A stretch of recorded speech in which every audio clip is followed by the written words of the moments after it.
కేంద్ర కేబినెట్ భేటీ ముగిసింది. ఆ వివరాలు చూద్దాం.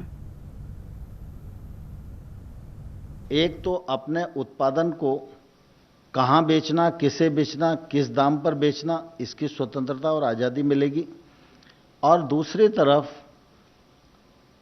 आमतौर पर मंडी में जितने लाइसेंसी व्यापारी होते हैं, एक मंडी में ज़्यादा से ज़्यादा 25-30 लाइसेंसी होते हैं।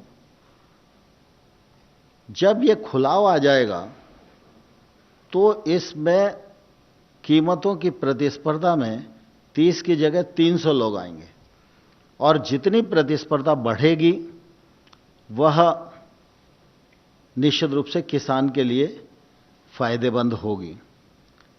इस में यह भी प्रावधान किया गया है कि बहुत सारी कानूनी अड़चनें न हों, किसी प्रकार का इंस्पेक्टर राज न आए, क्योंकि मंडी से बाहर निकलेंगे प्रतिबंधों से, फिर कोई दूसरा इंस्पेक्टर आ गया तो इससे भी बचाव रखा गया। इसलिए किसी के पास अगर पैन कार्ड है तो वह भी व्यक्ति खरीद कर सकता है, एफपीओ खरीद कर सकते हैं, कोऑपरेटिव सेक्टर के पैक्स वगैरह भी खरीद कर सकती हैं। लेकिन पैन कार्ड अगर होगा तो निश्चित रूप से वो लोग खरीद कर सकते हैं। दूसरा, कोई भी व्यक्ति ई प्लेटफॉर्म बना सकता है। ये ई प्लेटफॉर्म जो है बनाने के लिए कोई भी व्यक्ति स्वतंत्र है, लेकिन उसके नियम केंद्र सरकार बनाएगी और उसका हिसाब किताब भी केंद्र सरकार रखेगी। और अगर कोई इलेक्ट्रिक प्लेटफॉर्म किसी भी प्रकार की धोखाधड़ी और गड़बड़ करेगा तो उसको सुनवाई करना और उसको दंडित करना, उसको ट्रेड से बाहर करना, ये निर्णय निश्चित रूप से केंद्र सरकार करेगी।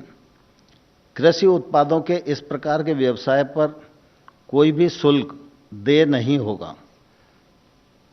यदि ट्रेडर और किसान के बीच में कोई विवाद की स्थिति बनती है, सामान्य तौर पर हम लोगों ने ये प्रावधान किया है कि किसान को हाल के हाल पेमेंट किया जाएगा।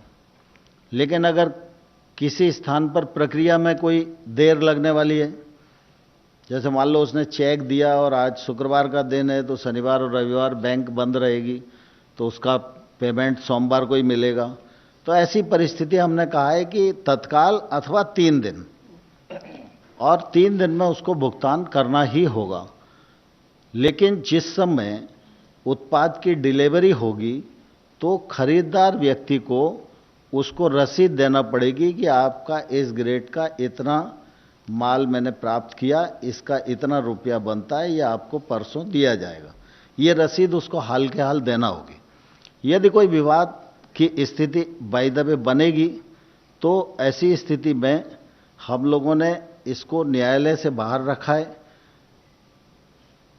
पहली जो शिकायत है वो एसडीएम के पास जाएगी। एसडीएम सुलह कराने के लिए कुछ लोगों को नियुक्त करेगा। अगर सुलह नहीं होगी तो एसडीएम सुनवाई करेगा, 30 दिन के भीतर उसे निर्णय करना पड़ेगा।